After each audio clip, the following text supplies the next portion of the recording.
And I am Ray Dooley. I'm the Seniors Fitness Program Worker here at Access Alliance Multicultural Health and Community Services. I coordinate and I instruct all of our fitness programs for seniors at our two sites, the Access Point on Jane and the Access Point on Danforth. I instruct United Way yoga programs, including chair yoga, mat yoga, and our gentle fitness program. But I also lead walking groups, teach aerobic fitness classes, strength classes for our seniors. And as a community health worker, I do health education as well with our seniors program. Just a little bit about me, what gives me the right to speak to you all today. I have been a fitness instructor and personal trainer for 8 years, but I also have a background in physical rehabilitation. I was a physiotherapy technologist in Quebec for 4 years, working in inpatient and outpatient physiotherapy settings with adults and older adults. So my background is a mix between fitness, yoga, but also rehabilitation from injuries and the effects of aging. So today in the morning session, I'm going to be talking about balance. We're going to be learning how balance functions within the body and the elements that go into building an effective balance program for seniors and older adults. And we're going to go over the balance system, how balance works in action, the different balance reflexes we have, and the different balance behaviors people engage in. And we're going to talk about training balance, adapting asanas within a yoga practice related to balance, and we're going to go through a sample balance program based off of what we teach here at Access Alliance in our Gentle Fitness program. I'm going to be sharing some resources with you about the best evidence-based practices for training balance for older adults. And I'm going to be sharing some resources on how to evaluate balance. This is going to go maybe a bit beyond what we're able to do in sort of a drop-in fitness class with seniors, but I'm hoping that at the end of today you're going to be able to leave with a better understanding of how to help train balance and improve balance with seniors. Okay, so we're going to start. What is balance? So balance is actually the definition of balance is the ability to maintain the line of gravity of a body within a base of support with minimal postural sway. So that's sort of the scientific definition of balance, but understanding that helps us understand what somebody is going through while they're trying to balance. So if we think of our base of support as our little yellow circle there, that is the full range of my weight within my body mass, and then my line of gravity that goes through the center of my body. As that moves, I have to adjust to try and stay within my base of support. So we can see when we're sitting, we are balancing when we're sitting, for sure. When we're standing, we're balancing. We're using our muscles. We're using the different systems in our body, which we're going to discuss, to try and stay within our base of support. As we move, as we change, we have to adjust to keep that line of gravity within our base of support. And falls happen when that line of gravity moves outside of our base of support. So, what is the balance system? Does anybody know what the different parts of the balance system are? Just share with us. Just share it with you. Okay, let's go. Okay, so first part of our balance system is our vision. So our eyes send signals to our brain that help us to orient us within our surroundings. We know what's up, we know what's down, we know where we are, where we're looking, where our head is. The second part of our balance system is our vestibular system. So you may hear that called your inner ear. Our vestibular system, there's actually little receptors, hair follicles in our inner ear, and they help to detect motion, and they orient our brain to where our head's position is. So we're going to be talking about vestibular disorders. Many of you are probably familiar with them. But this sort of innate sense of where our head is based on our inner ear helps to orient us for part of our balance. Yeah? Does that change as we get older? older? It does. We're going to talk about that. Okay. Obvious, but Most of these things change as we get older, and we're definitely going to talk about that. Okay, the third part of our balance system is proprioception. So that's a fancy sounding word, but that is the body's ability to sense movement and location of parts of the body. That's why if I close my eyes and I raise my hand, I know where my hand is. I don't have to look at it because of this sort of innate sense of where my body is in space. And that also comes into how we can feel where our feet are on the ground. And it's sort of sometimes called the sixth sense. We usually talk about our five senses, but really a sixth sense is our sense of where our body is in space. And then the third important piece of balance that isn't necessarily considered part of the balance system is strength, right? The amount of force that our muscles are able to enact on our joints, that helps us control our posture. That helps us adjust. If we're weak in our core or in our legs, we're going to have issues with balance, but that's more of a strength challenge than a balance challenge. So, fancy looking graphic, but just to give you a sense of this is how all of these different parts of the balance system, here I'm going to take this out so that our recording is better, because I'm a mover. So this gives you a sense of how all of these things work together to create balance. So we have our vestibular system, our visual system, and our proprioception. All of this information is integrated in our cerebellum, in our cerebral cortex, in our brain, and in our brain stem. Then those signals are sent to our reflexes, our motor impulses, something called the vestibular ocular reflex. You don't need to worry about that. And our motor impulses lead to us adjusting. So all of this information is coming in, and that goes into creating balance. So as we age, all of these different systems are affected. So something happens with aging called, hi, welcome, come in, have a seat. Presbyopia, which is age-related farsightedness, occurs as we age. That affects our vision. Our vestibular system are those hair cells I was talking about in our inner ear. Their sensitivity decreases as we age, so that can affect our balance. Our sensation of proprioception, especially in our feet, decreases as we age. That affects our ability to balance, as well as we have age-related loss of muscle tone, loss of muscle mass. So all of these different things, if we have an issue, either in those sensory inputs or in our cerebellum, in our ability to process all that information, or in our ability to have those reflexes to adjust our balance, then we're going to have issues in balance. So it's not as simple as one issue affecting balance. It's all of these different inputs of information, processing of information, and then output of reflexes that will affect our balance. Any questions about that? No? Okay. Okay, I just want to Yeah. check. Because sometimes it's also your mindset that you can do that. So yes, physiology is there, sensory input is there, but especially with the seniors or other age groups as well. Somehow they have this fear, okay, they will not be able to maintain the balance. Yeah, so that would affect more the decisions that they're going to make, the behaviors that they're going to engage in, than necessarily like if I was to do like a pure test of, I'm really just talking about physiologically, this is what's happening with balance. Because sometimes we have seniors who are saying, oh, I can't do that.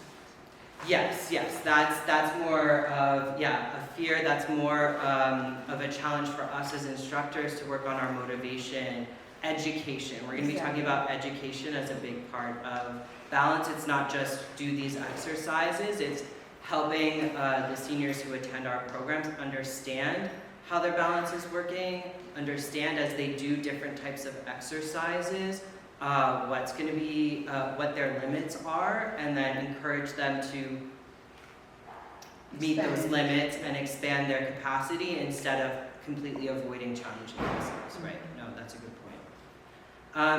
This is just to give you an idea. So what you're seeing here is, this is from a test that was done on people with multiple sclerosis. So what you see in the gray circle, that is this person's base of support. So like we were looking at the past image here, that's their base of support, okay? What you're looking at,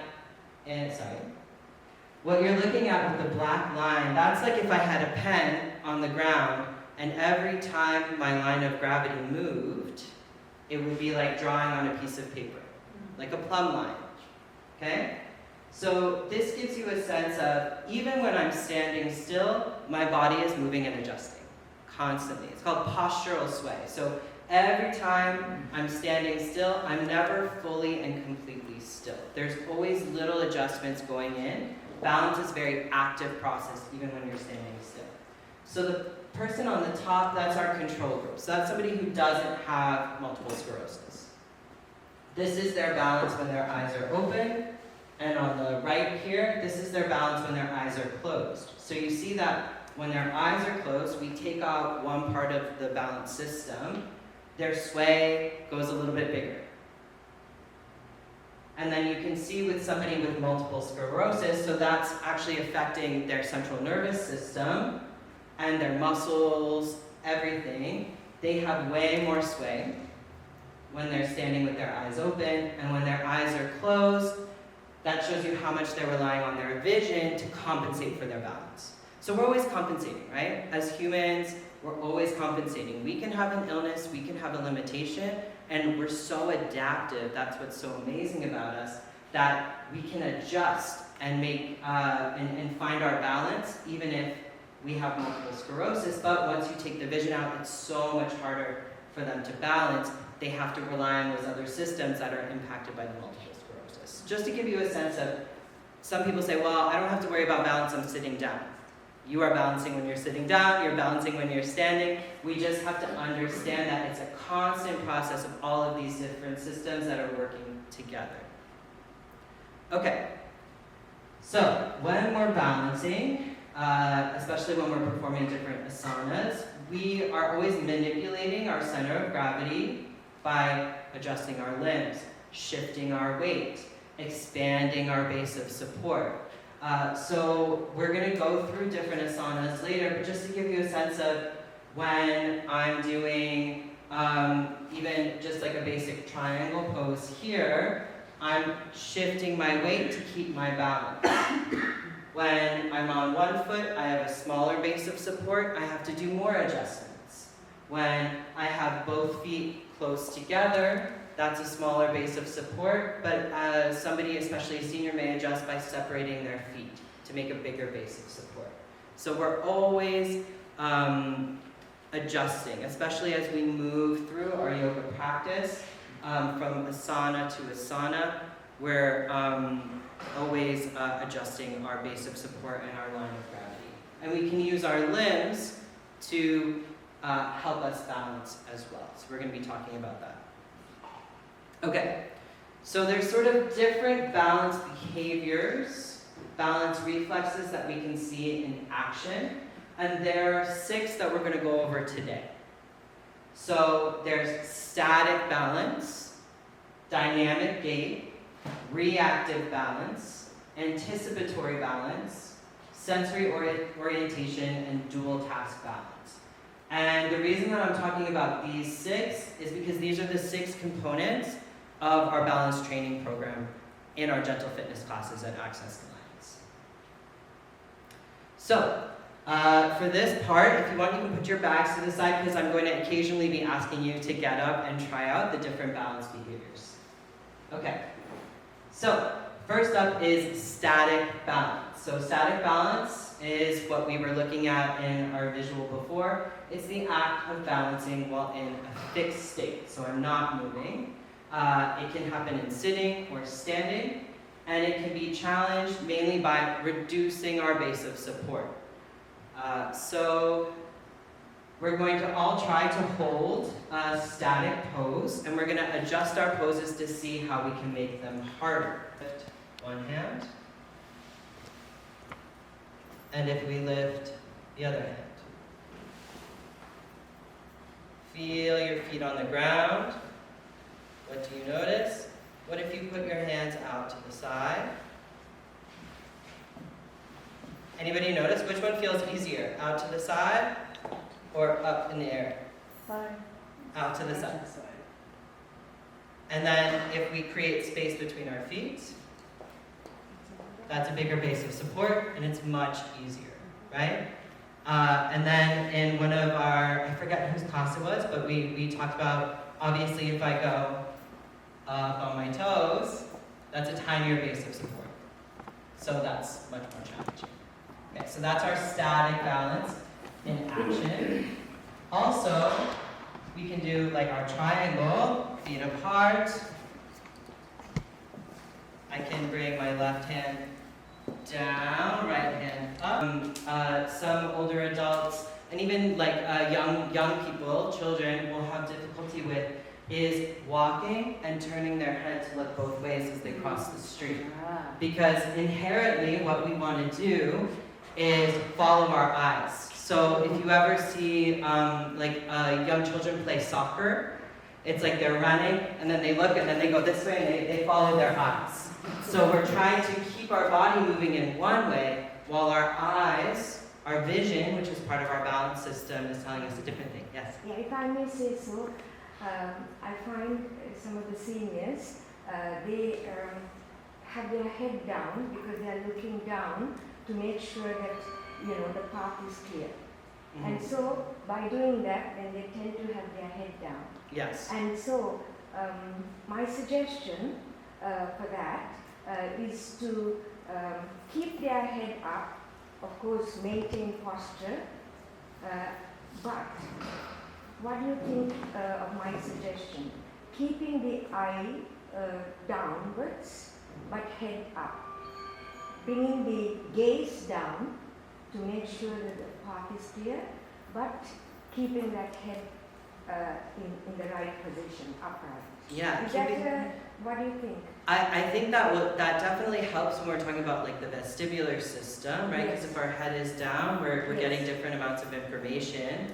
I think it's hard when it comes to the reflexes, that sort of compensations that people make, because the senior's probably looking at the ground because they're relying a lot on their eyes because they can't rely on their Yes. feet. Yes. There's no perfect answer to how we can improve that in the day-to-day other than having them challenge themselves Yes. in the safety of a class to improve their balance, improve their reactions. I have Some- tried it and it has worked with It some. works, yeah. Because they tend to lose their posture Mhm. by looking down all the time and rounding their shoulders. So, Yeah, Yes. absolutely, and that's part of like their strength too, their ability to hold themselves up. But yes, obviously we want people upright, we want people aware of their surroundings, we want people looking, especially in the city, there's so many hazards everywhere for seniors.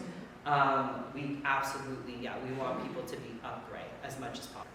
I want you to tell me what happens as I try and step over these blocks. What do you observe? I see an obstacle. What do I instinctively do? I slow down. So there's four really strategies that people use when there's a disturbance and they're trying to catch their balance. And my hips will go backwards. So we see this often on the bus, right? Gravity is going way outside of my base of support. I'll step. Okay? And then the last protective strategy that you'll see a lot with seniors is they'll go up and grab. So seniors might not have their ankle, their hip, or their stepping strategy, but they will grab. Those two senses we use in balance is our vision and our proprioception. So when we alter or we remove one of these senses, the rest of the system is challenged. Two common ways that we challenge this is by closing our eyes while we're balancing or by putting ourselves on an unstable surface.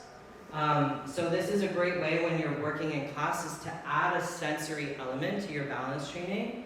It will force the other parts of the system which are our vestibular system, our muscles, our reactive control, to compensate for the lack of that sense. So we've all probably like stood on a Bosu or a balance board. We all know how hard it is to walk on the beach, right? On the sand on the beach versus on a flat surface.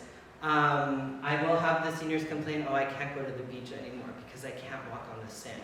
Because the sand is so soft, so much more challenging to balance ourselves on sand. Maybe a tandem stance, heel to toe, like we're on a tightrope. Or it can be on one foot, up to you, depending on your balance. And then I want you to close your eyes. What happens? What happens to your foot? What happens to your body? Even for a young person. Even for a young person. Yes. It's challenging. Very challenging. Yeah. But you can feel, I know when I close my eyes, my ankle starts to go. Because your visuals are.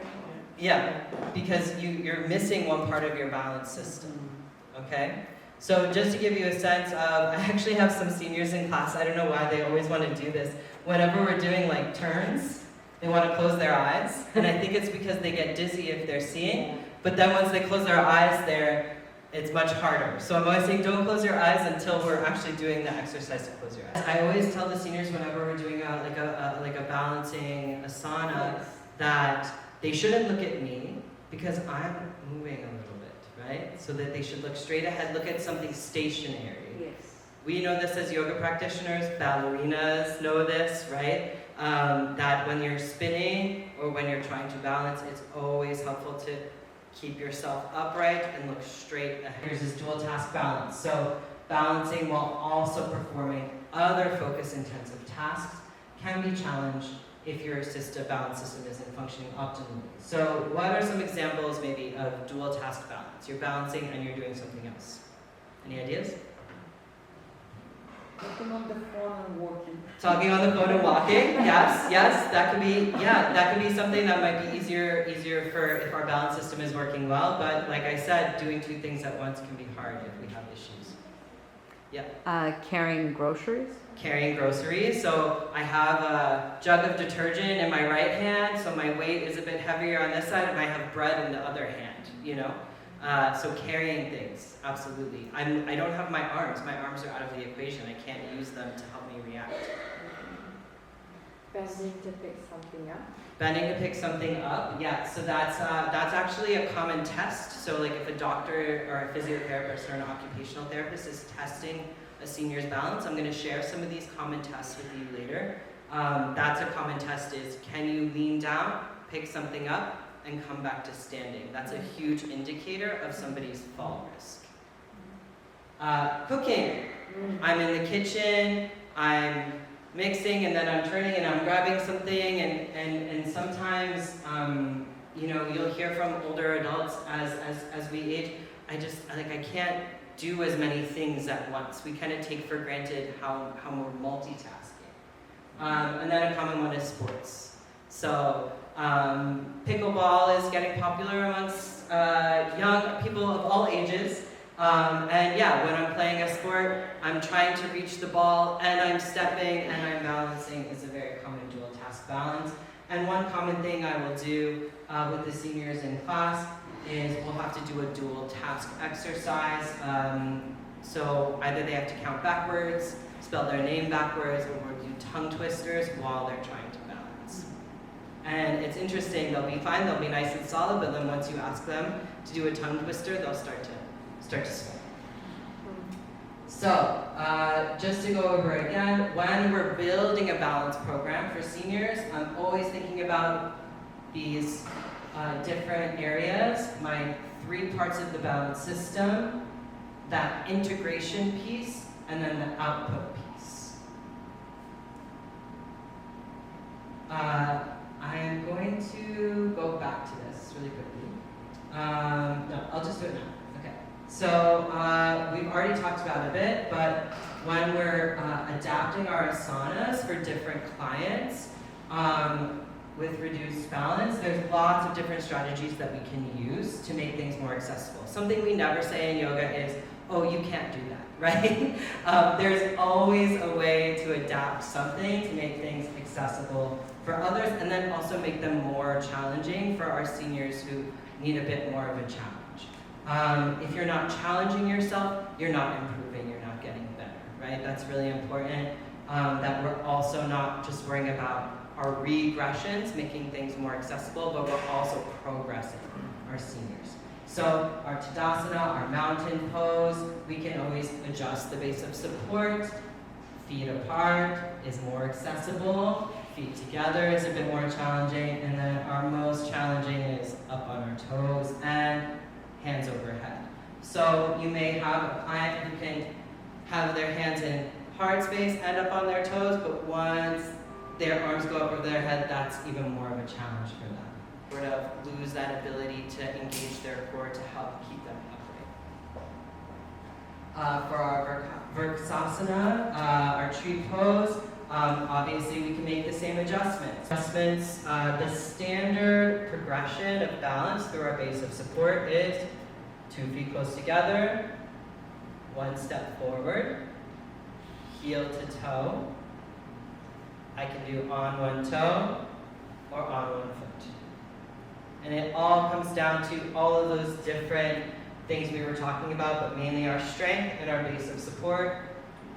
And if we're having 1 arm Vrksasana, or we can do both arms in our Vrksasana. Same thing, we can adjust the different bases of support, working up to our single leg stance, 1 foot. Okay, I'm going to take you through really quickly an example of my Gentle Fitness Balance program. Most of our seniors stop here. This is challenging. Or can you go on 1 foot? Am I challenging my balance system if I hold on to my chair? Yes or no? Not in the same way. My base of support just got so much bigger. The whole chair is now supporting me. I'm still challenging my strength. I'm still working on my proprioception, but once I touch the chair, I have a base, my base of support is bigger, so it's more challenging, and usually our seniors want to have a hand on the chair. So usually I say light touch on the chair. And one thing that I usually like to say, if they feel like, okay, I really need to hold on to the chair, what I tell them is go down a level so I can move my heel out away from my toe. And then if you feel like you're challenged, but you don't need to hold on to the chair, you're getting more challenged that way than trying to do a pose that's too hard for you that I couldn't do if I wasn't holding on to the chair. Just my body to support me. That's the goal. That's one way to progress it, for sure. Breathe as we balance. 3, 2. Engage the core. Engage the core, yes. 3, 2, 1, and break. Shift your weight, find your base. That's usually what I say. Tummy in, tailbone in, and then we can place 1 hand. It's okay if you feel you need to grab the chair.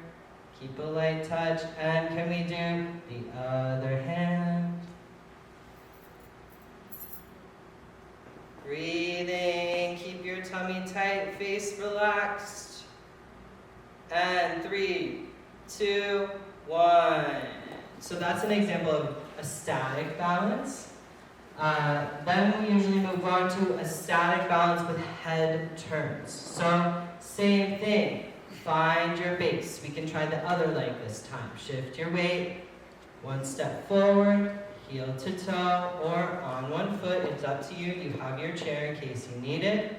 Once you have your balance, nice soft knee, we're gonna turn our head to the right and the left, keeping our balance.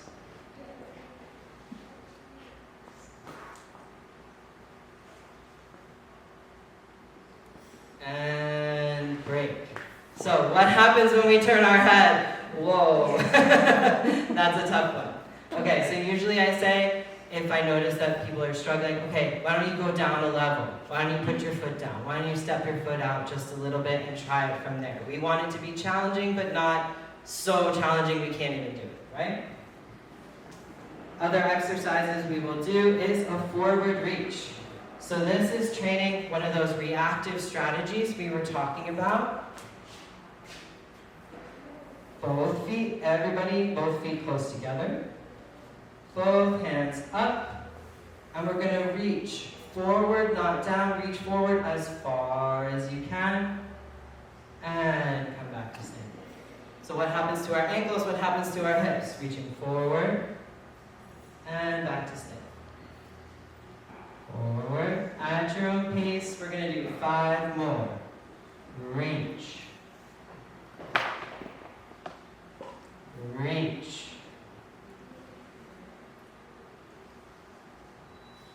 I've got 2 more left. Take your time. Reach.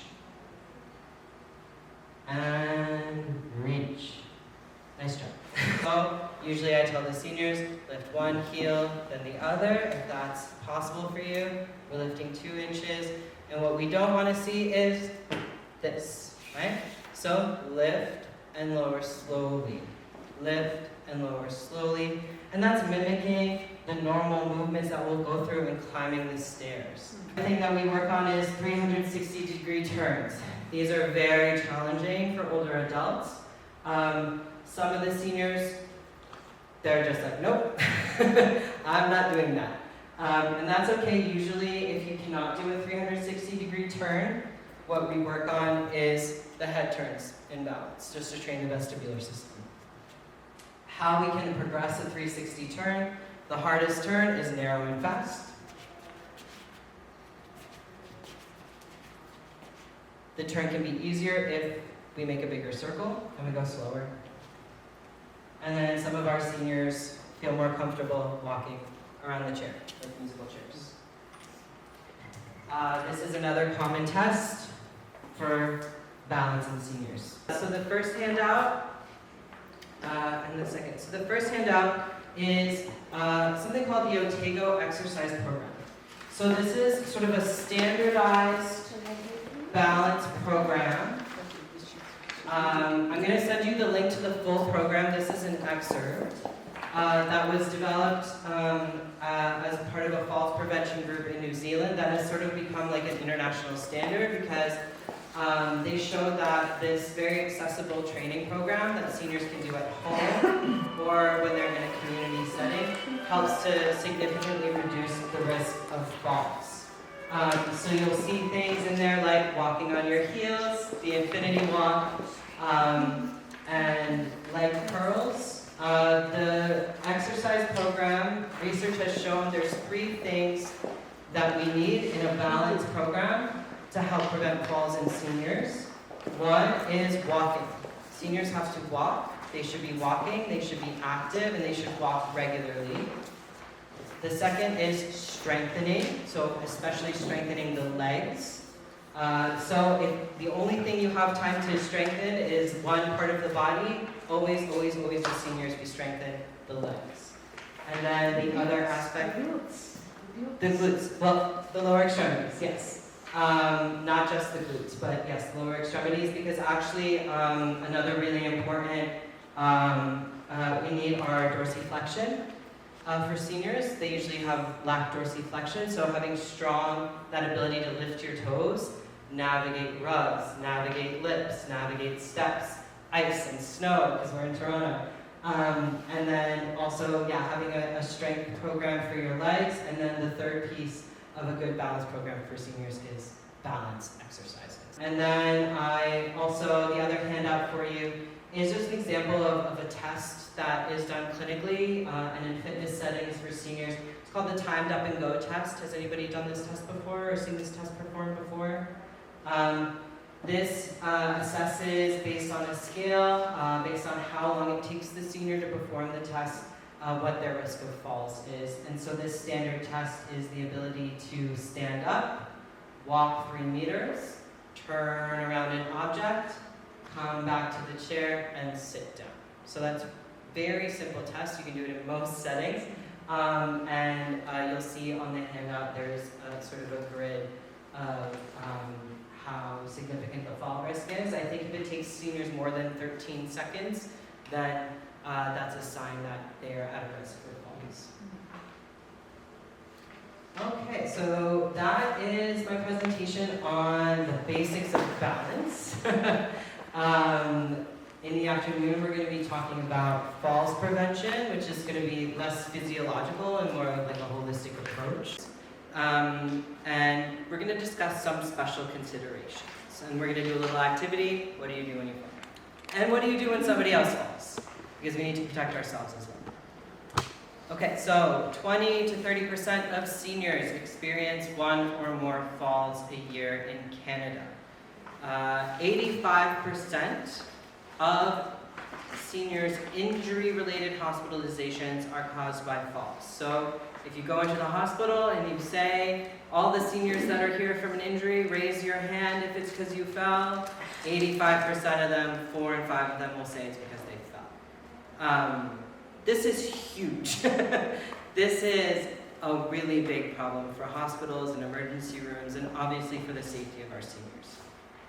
50% of those falls that result in hospitalization are happening at home. So we might have this image of, oh, we're falling when we're stepping off the curb or out in the community. Actually, half the time, it's in their own homes that people are falling. So, why do seniors fall? Obviously, lots of different factors contribute. Number one, typically chronic condition. So, acute health conditions, chronic conditions, neurological disorders like Parkinson's, diabetes, arthritis, cardiovascular disease, renal disease, COPD, or stroke. These are the most common health-related issues that contribute to falls. Now you might not think, oh, somebody who has cardiovascular disease is at risk of falling. But no, it's true if we think about our blood pressure, right? Blood pressure can contribute to risk of falls. Just some more facts, and this is all from the Public Health Agency of Canada. 60% of community-dwelling people with Parkinson's fall at least once a year. So there's some of these conditions we know when we hear Parkinson's, we're worried about balance, we're worried about fall, right? Another chronic health condition that might not contribute to falls, but is a big concern with falls is osteoporosis, right? If you have osteoporosis and you fall, you're more at risk of injuring yourself, fracturing your bones, right? Muscle weakness. Muscle weakness increases your risk of falls 4 to 5 times. Sarcopenia? Sarcopenia, yes, so that's from osteoporosis, is having brittle bones. Yeah. No, sarcopenia is muscle. Oh, sorry, sarcopenia, yes, when you're having muscle wasting, yes. Yeah, Having poor or low vision can contribute to falls, especially when we're moving around our homes in the dark, right? Or when we're navigating obstacles in the community. Cognitive impairment can affect our ability to make decisions and can contribute to our risk of falls. For example, it's raining outside and you decide to wear flip-flops, right? You decide to make poor choices about your footwear. Medication-related issues significantly contribute to falls. So polypharmacy, our seniors, some of them, they're on a lot of medication. There are a lot of different types of medication. Those medications have side effects, and that can contribute to falls if their medication isn't properly regulated, right? Your doctor, primary care provider prescribes one thing, your cardiac specialist prescribes another thing. We want to make sure our medication is properly regulated. Inadequate nutrition is another thing that contributes to falls. So if our blood sugar is low, we're at a higher risk of falling. Social isolation actually contributes to falls.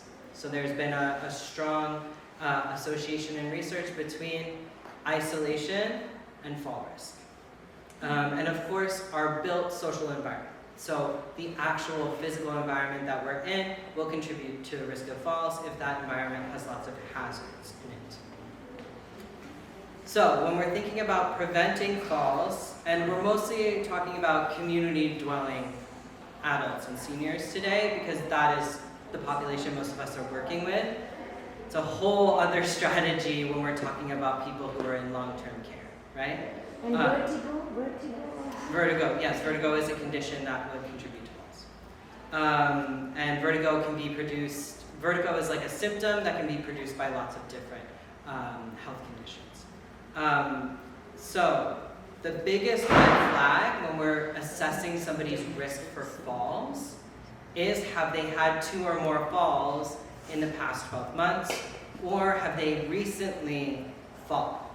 So if you have a senior who comes into your program, and it's probably happened to all of you, oh, Ray, I fell over the weekend. Red flag goes up, right? There's some questions you might want to ask, or you might want to refer them to talk to their doctor, right? We're going to be talking about that. But 2 or more falls in the last 12 months, that significantly increases the risk that person's going to fall again. It's showing something's going on that's making this person fall. Use of assistive devices, right? If seniors are not using the ambulatory device that they need to be using, then they're at risk of falls. If they're not using their cane, they're not using their walker. Making sure people have treated their diseases. So if you have diabetes, if you have Parkinson's, actually getting the treatment you need will reduce your risk of falls, right? We can't avoid taking care of our high blood pressure, all of these other things. Education is a big one. So educating people, educating seniors about falls and fall risk will help reduce their risk of falls. Changing those environments we're going to talk about. Engaging regularly in an exercise program significantly reduces your risk of falls. So that's a big one for us. That's something that we can communicate to the seniors, communicate to seniors that we're trying to get to come out to our exercise classes. This will have a big impact on your risk of falls and your risk of seriously injuring yourself if you fall. Making sure, like I talked about, the medication, their medication is properly managed. And there's probably cognitive issues there too. So if a senior, maybe their medication is properly prescribed, but they're not taking it properly, right? That's also a concern. Making sure people have the proper nutrition and supplements. And this can be a thing for younger people or older people. Sometimes we're not getting proper nutrition. Either we're not eating a balanced diet, we're not eating enough. All of these things can contribute to falling. Obesity too. Obesity too, yes. If you don't have the strength to hold yourself up, if it's affecting your balance, your activity level, you're sedentary, you're not engaging in exercise, you're going to be at a bigger risk of fall. And then making sure seniors correct their vision. So if you're having trouble seeing, get the glasses you need. Go see the optometrist. And there's actually we're realizing more and more that not having proper hearing care is leading to so many other health issues for seniors. So if your hearing isn't properly taken care of, you're at higher risk of dementia, Parkinson's, and balance issues. So things that we want to look at are balance and strength. We talked about that earlier today. Footwear choices, right? Wearing proper footwear, shoes that fit us, shoes that have a proper grip or tread on the bottom, and shoes that fully encase the foot. Medication use, vision, hazards around the home, activity choices. Is this senior engaging in high-risk activities for their health? So if there's somebody who has balance issues, are they not using their cane and walking to the grocery store and carrying back their groceries with them? That's a concern. Is a senior maybe trying to take the mat yoga class when they really should be taking the chair yoga class? Health problems, nutrition, previous falls. So which pair of slippers is better, do you think? Oh, on the right. Yeah, you're right. The second one. Why? Yeah. Because Absolutely. it's support, it's not slippery, isn't it? Yeah, you can't slip out of it because it's covering around your heel. And some of these things, they seem obvious to us, but it can be really hard to communicate to our seniors why they need to make these changes. I have a senior at home, so I have some experience. Yes. The one that you've crossed is what he likes. Yes. Right? Because he can slip it on easily. Yeah. And so he doesn't have to, the other one you have to use a shoe horn. Yes. And that's a little problematic Yeah. sometimes. So it's difficult to convince the person that you should have the other one rather than the slip-on. Yes, absolutely. And some introducing the shoehorn, some seniors would even not think to use the shoehorn. But using the shoehorn means you're going to be walking around the house more. You're going to be more active. So that means you're going to be independent for longer. Yeah. But yeah, it can be hard to communicate these things. Thankfully, some things are getting better around footwear. My father has Parkinson's, and the new Skechers slip-ins are his favorite thing, right? So little changes as things get better, as we have more universal options. But yeah, just one small change like this can reduce somebody's risk of falls. I'm just curious, Yeah. Ray. One of our seniors in the program, he had a very bad fall. Okay, like he was living in a seniors building all by himself, and the fall was because he was putting on his slippers, and his foot got stuck in between there. He was alone by himself, and somehow his phone fell off his hand behind the bed. Mhm. So he was in a position that he was not even able to call either 911 or the building management stuff. So, but anyways, okay. After that, he was recovered. He got a lot of injuries. Okay, so when I was checking in with him, so I was asking him, okay, his apartment is carpeted, and even washroom was, I think, also carpeted or whatever. Okay, there was carpet. So I was asking him, was it so necessary for you to put on the shoes? Okay, you wanted to go to washroom. There was rush for that. It's okay not to put on your shoes. Just go to washroom. It was just this very small area, very small space. So washroom was just next to him. So I said, okay, if you are in such a rush, don't put on your shoes. Just go to washroom.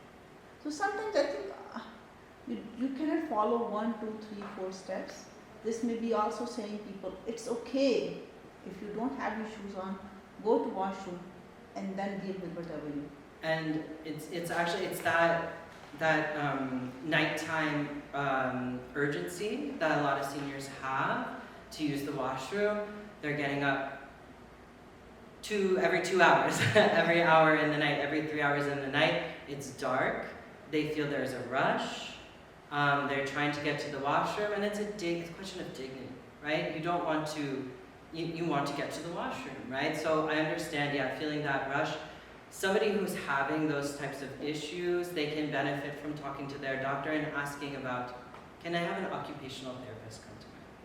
Can I have some support around how do I make these decisions? I worked for some time doing evaluations for older adults who are about to get a hip replacement or a knee replacement. So you go into the home and you look at what are the risks, what are the hazards, and so many people, no, I don't want to move that carpet. I don't want to move this rug. I don't want to get a bath mat. I said, well, if you get the bath mat, it's rubber on the bottom, it won't slip. No, I put the towel on the tile. Towel on tile is like the slipperiest thing. And I said, you don't understand, your hip will be replaced, you won't be able to get in and out of things in the same way. You won't have the same balance. You will be weak, you will be on medication, painkillers. Just take away the towel, get a bath mat. Or don't have anything. Okay, if they are persistent, they are not going to have anything, then I usually say, okay, if you don't feel comfortable, don't have it, okay, just leave it. We have 4 seniors, okay, so personally, okay, at home. So this is very, sometimes they're very sticky to their bath mat and this, they cannot change that.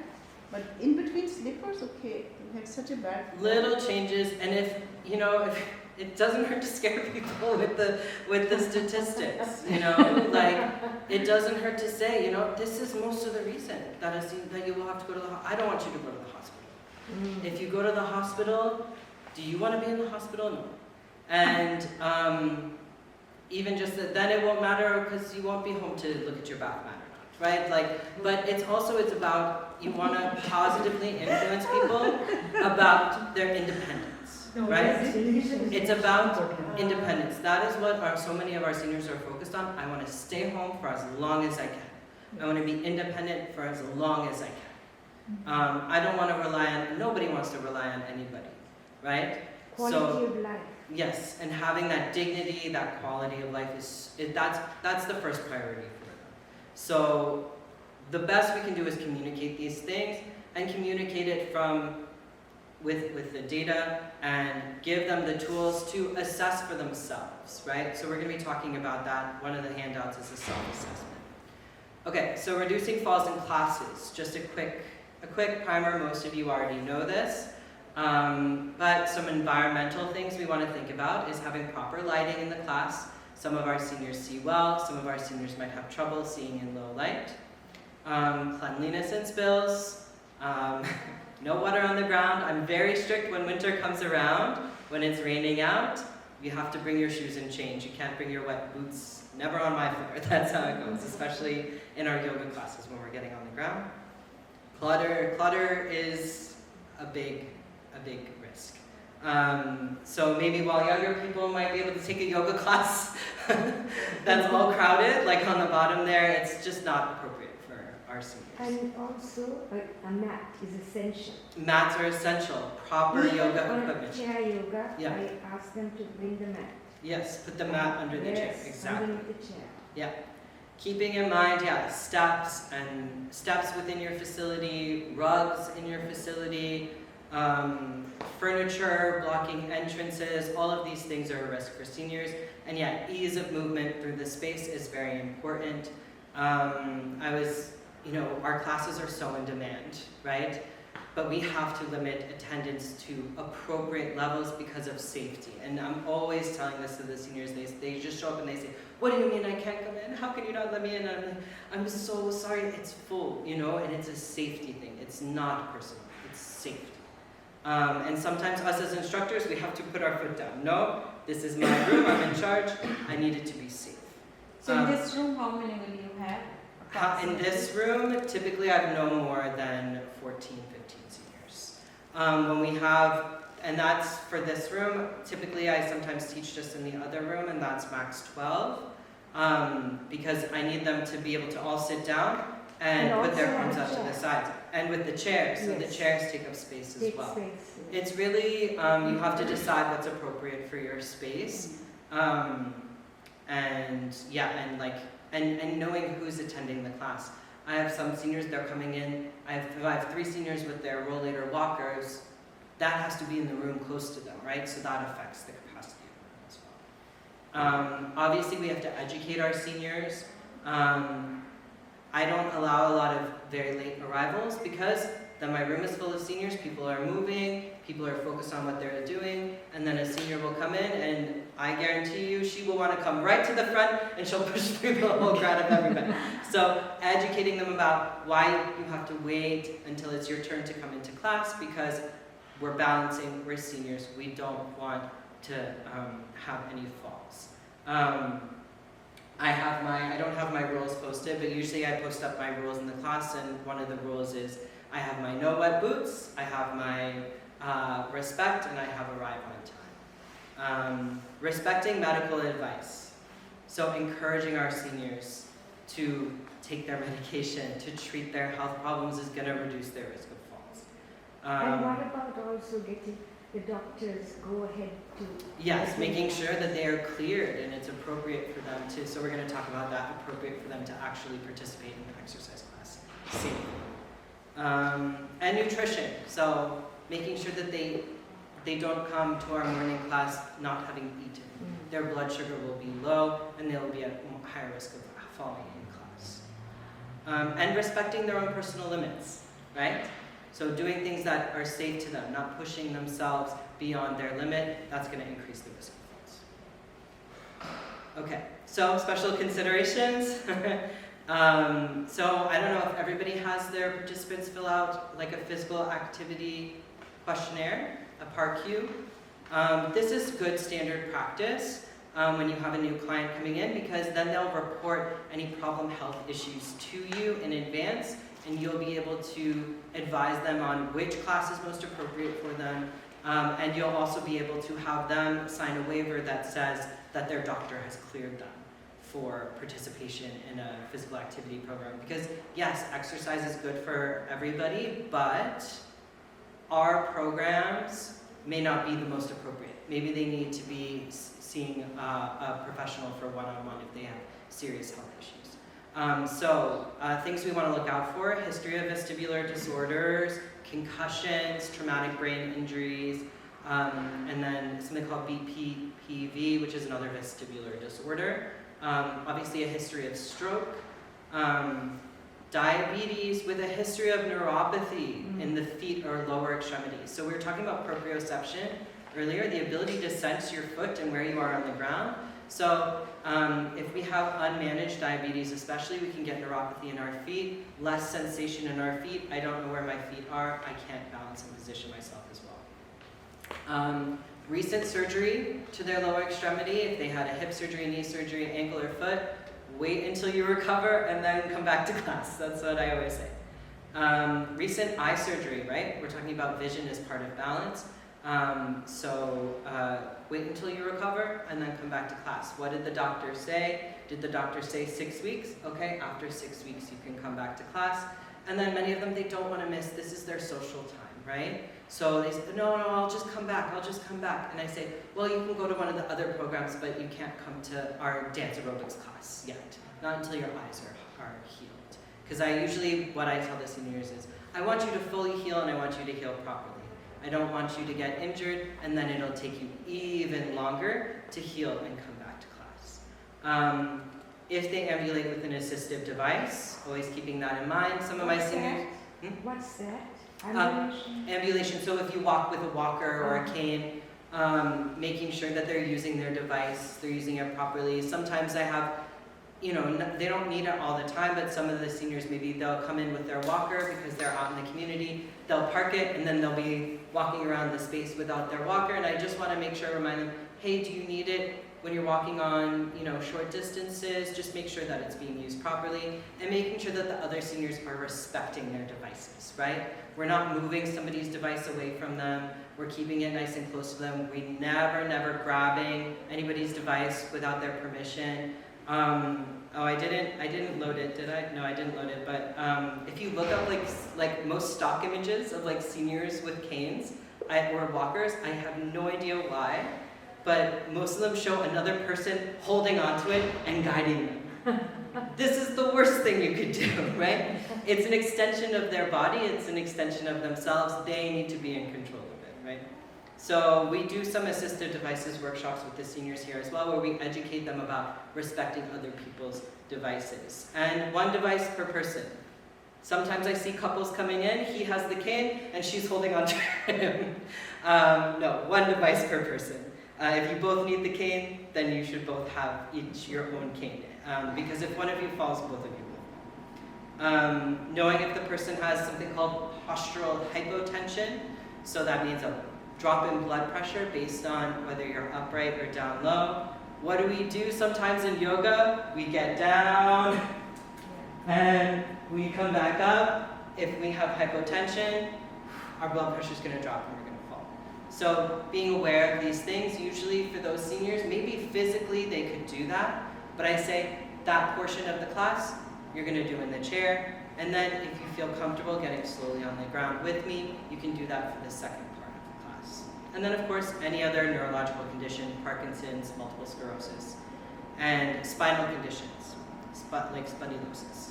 If I notice that somebody is struggling with something, then I give the instruction to the whole group. If you find this challenging, do this, and then sometimes I will have to give direct instruction to seniors, especially if they're new. They don't know, they've never taken a yoga class before, they've never even done a fitness exercise class before, then I will give one-on-one instruction. But there's no perfect way to do it, we're just one person. And since for most what works for the seniors who don't speak English, they're watching. So I have to do everything so that they can follow along. I can't, if I was taking a yoga class, sometimes the instructor is walking around, calling out the asanas, things like that. No, it's not possible with some of the seniors in our programs. Okay, so we're going to do a quick demonstration. So this would apply to your senior who fell at home and he didn't have his phone. So there's no perfect thing to do. If you fall and you cannot get up, you have to call for help. That's the first thing. You call for help. If you have your life alert device, if you have your phone, use it. If you don't have a device, what is recommended is that you make noise. You yell, you use your cane, you hit things, hoping to get somebody's attention. And then you try and wait until help arrives and make yourself comfortable. The last thing you want to do if you fall and you can't get up is to keep trying to get up, to keep trying to get up, keep trying to get up. Because you may have injured yourself, you may injure yourself further. So really you're supposed to stay down, wait, and try and call for help. Often when we're in shock, if we're shocked by something, we get very cold. So we usually tell the seniors to try and put something over yourself to keep you warm until help arrives.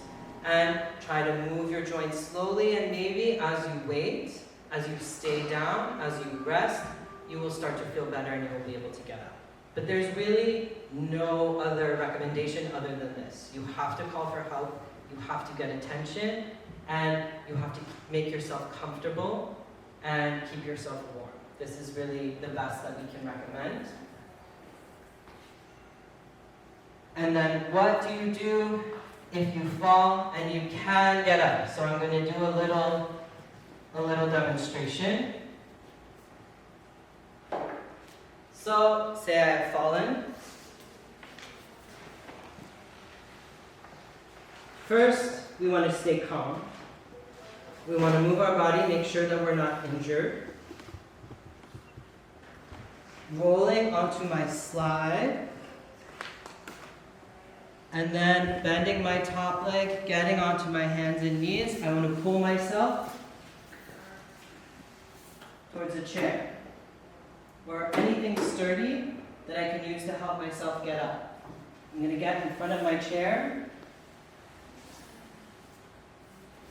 Get my strong leg, my good leg, underneath me. Get nice and close to the chair. Bring myself up onto the chair.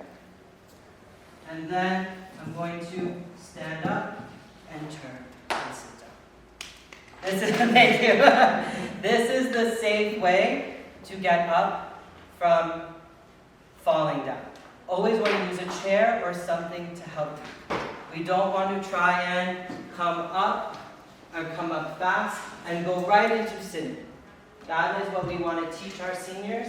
And so much of what we do in mat yoga is preparing them for exactly this, right?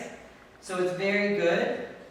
Always in mat yoga, I model that when we get up from the ground, to use the chair. Most of the time in mat yoga, they have a chair next to them. It's very scary to fall. That's why the first thing is to try to stay calm, right? But it's scary. It's not something you plan, it's not something you see that is about to happen. It just happens. You feel you are certain, you feel you're sure in your footing, but all of a sudden something happens and you fall. And you don't have the chair near you. And you don't necessarily have something near you to grab onto.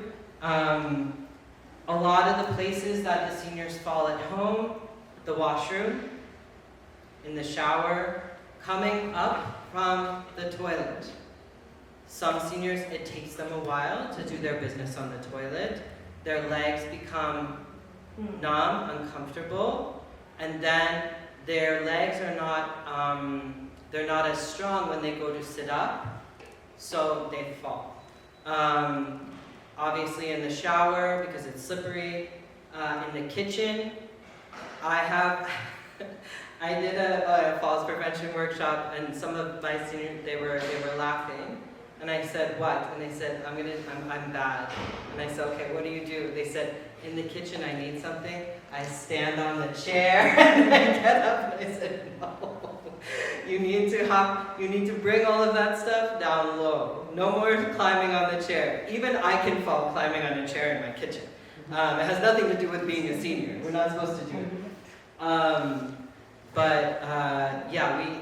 And outside, around the steps or on the stairs. There's What a do you lot of think of a footstool?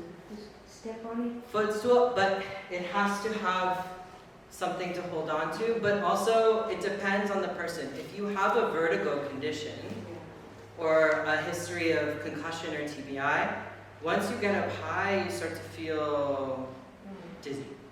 So in general, we want to avoid it. Yeah, there's no need But it to- depends on how high up you're going. Just so that you can reach out. Yeah, just so you can reach, but also what are you getting? Are you getting something heavy, something unstable, something that needs two hands? These are all things that are very high risk. I think that is why the education is very important. Yes, And we absolutely. are talking to see, is it really important for you to go all the time? If you need something every day, why not you bring it down? Yeah, so there are recommendations about like where to put what. So the things that you use every day, every week should all be Sure. very accessible for you. Heavy things should be lower down. And if you must put things on top, they should be things that you use very rarely. And if possible, have somebody else help you bring those things down. Okay, so what to do when someone else falls. I have seen doctors and physiotherapists and nurses and health professionals who have gone through this training make all of these terrible mistakes about what to do when somebody else falls. Is this what you do when somebody else falls? Is that how you pick somebody up? No, they are a dead weight. Usually this is what we Oh, because you're gonna hurt yourself. And these people are dead weight. Even if they seem like they're gonna help themselves get up, they're not going to. They're gonna rely on you. You're gonna fall with them. They're going to be injured further, and you are going to hurt your back. So, basically, to help somebody up from a fall, we help them do exactly what I just did. So, you help them turn over, you bring a chair over to them, you get down on their level, you help them into the chair to sit in the chair. This is very important. Because also we panic. When we see someone fall, you want to rush to them and you want to pick them up. But actually you should let them stay down and you have to encourage them. Stay down, wait a minute, catch your breath. I just want to make sure that you're not injured. I want to make sure you didn't hit your head. Okay, stay down, it's okay. I will bring a chair over for you. All right, I'm going to help you turn onto your side. Come here, I'm going to come down with you. Put your hands on the chair. Good, encouraging, stay calm, and help them sit in the chair. They're going to want to stand right back up again, but no, it's much safer if they stay seated in the chair until they calm down. We had a woman at one of our locations, not even one of my clients, a young woman fell coming into our clinic, and she had all of the same. She was panicking, hyperventilating, she was freaking out, she couldn't get up.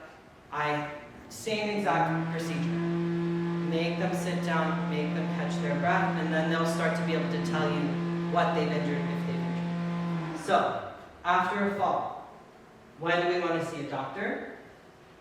First, if you see the fall happen, how were they before the fall? How were they after the fall? Did something happen? Did they trip over something? Or did they become dizzy or woozy? What did you notice before the fall and after the fall? So obviously, if somebody loses consciousness before or after the fall, they should see a doctor. They should also see a doctor if they have any obvious injuries, any strong or lingering pain. After 10 minutes, they're sitting there, their shoulder, they really hurt themselves. They should see the doctor.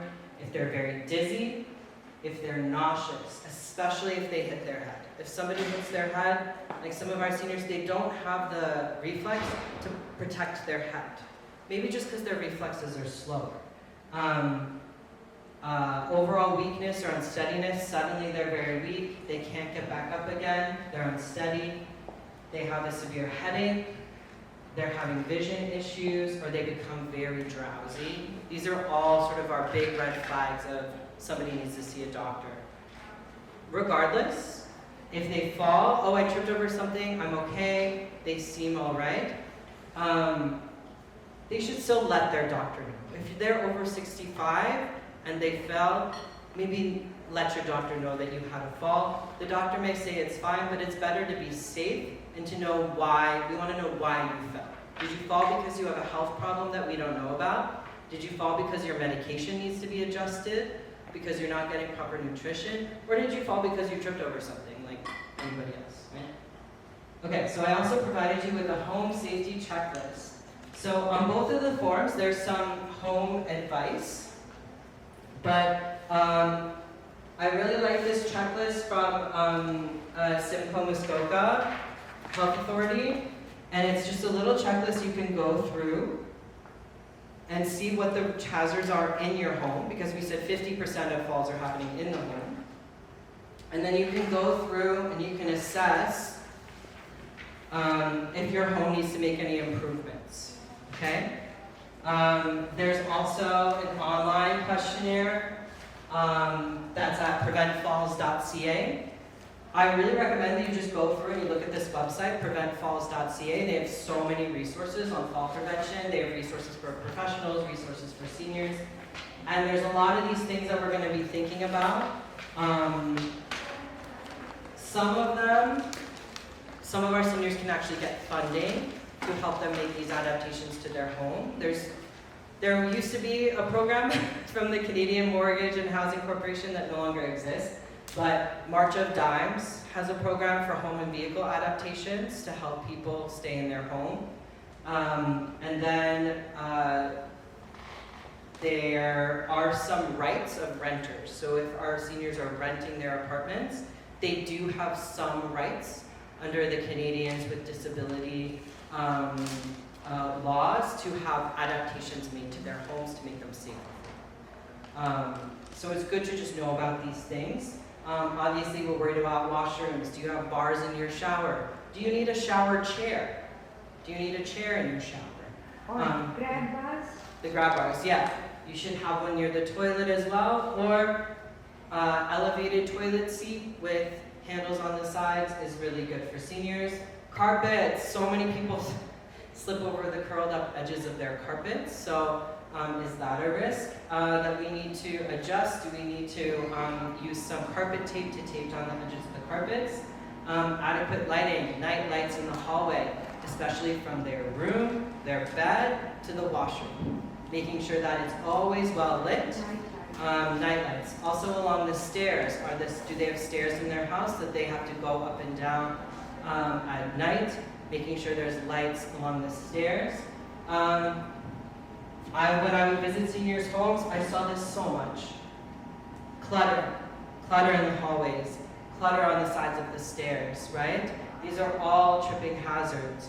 And it happens because you're older, you can't get up and down, carrying things, cleaning things.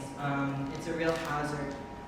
So making sure that we're trying to remove clutter from walkways and stairs. And even this lovely, lovely house, what is wrong with this entryway to this house? Just flower. Yeah, there's the flowers, but what else is structurally wrong? No handles? There's no handrail. There's handles. So I had a woman in inpatient rehab who had a surgery, and she was stuck in the rehab hospital. She couldn't go home, all because the 4 steps into her house had no handrail on the side. So hundreds and thousands of dollars for her to be staying in rehab for weeks and weeks, trying to work up the ability to walk up a set of one flight of stairs without a handrail. It was very challenging, but if she had had the handrail, she would have been able to go home, right? So all of these things, little changes can really reduce falls. Okay, so I'm going to share these resources with you after today. So there is a course that anybody can take. It's an online course. It's called the Canadian Fall Prevention Curriculum. It is offered by the University of Victoria, but it's actually part of McMaster as a new certificate program, where if you take a series of courses around geriatric issues, you can become a geriatric specialist, and it's actually very affordable. And this fall prevention class is a part of that curriculum. It's really interesting. There are fall prevention programs that you can access in Ontario. Mostly clients can call 811 and ask about the fall prevention programs. And then for everybody, yeah, fallprevention.ca is a great resource. All right, thank you so much. Any more questions about fall prevention? No, you No. explained very well. Okay.